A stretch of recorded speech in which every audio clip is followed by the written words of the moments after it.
வணக்கம். மாலை முரசு தொலைக்காட்சியின் 8 திக்கும் 8 மணி செய்தி தொகுப்பில் செய்திகளை விரிவாக பார்ப்பதற்கு முன் தலைப்புச் செய்திகளை பார்க்கலாம்.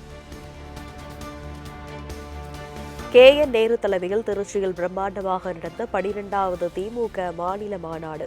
முதலமைச்சர், துணை முதலமைச்சர், அமைச்சர்கள், சட்டமன்ற, நாடாளுமன்ற உறுப்பினர்கள் உட்பட லட்சக்கணக்கானோர் பங்கேற்பு.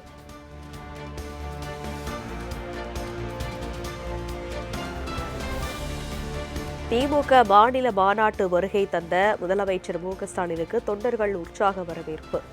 மாநாட்டு திடலில் அமைக்கப்பட்ட 110 அடி உயர கம்பத்தில் திமுக கொடியை ஏற்றினார்.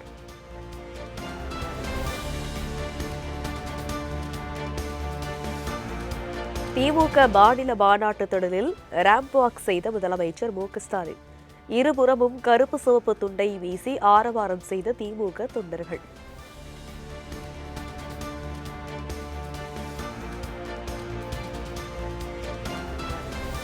(2026) கிராண்டா வின்னிங் பினிஷ் ஆக்க போவதற்காக மாநாடு இது.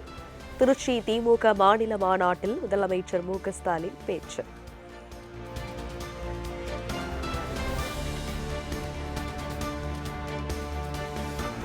தமிழ்நாடு நம்மை நம்பிதான் இருக்கிறது. தமிழ்நாட்டை இனி எந்நாளும் திமுக தான் ஆளும் என மு.க.ஸ்டாலின் பேச்சு. தந்தை பெரியார் கூறியதை நினைவில் வைத்து நமது பயணம் தொடர வேண்டும் எனவும் அறிவுறுத்தல்.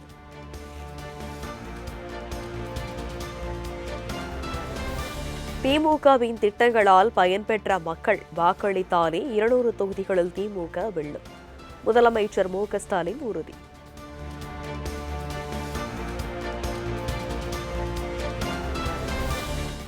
கூட்டணிக்கு பெயர் வைக்க முடியாத அளவுக்கு அதிமுக இருக்கிறது என முதலமைச்சர் மு.க.ஸ்டாலின் விமர்சனம்.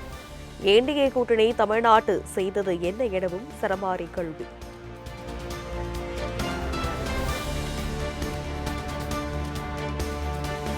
பாஜக தமிழ்நாட்டுக்கு கொடுத்ததெல்லாம் ஆளுநர் மூலம் குடைச்சல், நீட், தற்கொலை, இடி, சிபிஐ ரெய்டு மட்டும்தான்.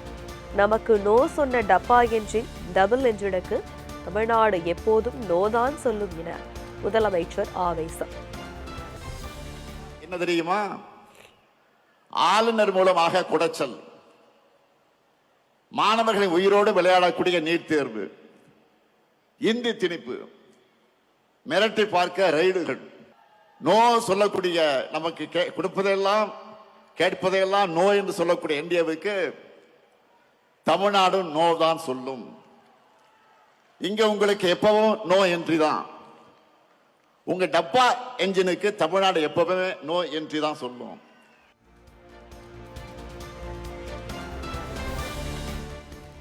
பீகாரில் நடந்ததை போல் தமிழ்நாட்டிற்கு நுழைய பாஜக முயற்சி.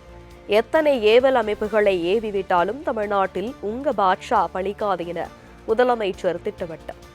நீங்க இந்தியா மேப்பில் இருக்க எந்த மாநிலத்து மேல வேணுமானாலும் காவி அடிச்சிடலாம், ஆனா தமிழ்நாட்டில் உங்க பாட்சா பலிக்கவே பலிக்காது.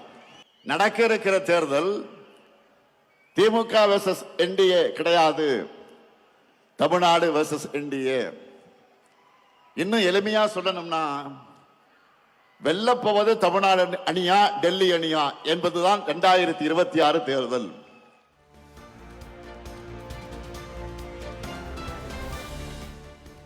அதிமுகவை டெல்லியில் அடமானம் வைத்துவிட்டார் எடப்பாடி பழனிசாமி என முதலமைச்சர் மு.க.ஸ்டாலின் விமர்சனம். முகமூடி போட்டுக்கொண்டு காவி கூட்டம் நம்மை விழுங்க நினைப்பதை கருப்பு சிவப்பு கூட்டம் விரட்டியடிக்கும் எனவும் ஆவேசம். கொண்டு போய் டெல்லியில் அடமானம் வச்சுட்டாரு பழனிசாமி. தன் சொந்த நலனுக்காக, சுயநலத்திற்காக எப்படியாவது முதலமைச்சராக ஆகணும் என்ற நப்பாசையில பழனிசாமி அடிமையாக கிடக்கிறாரு.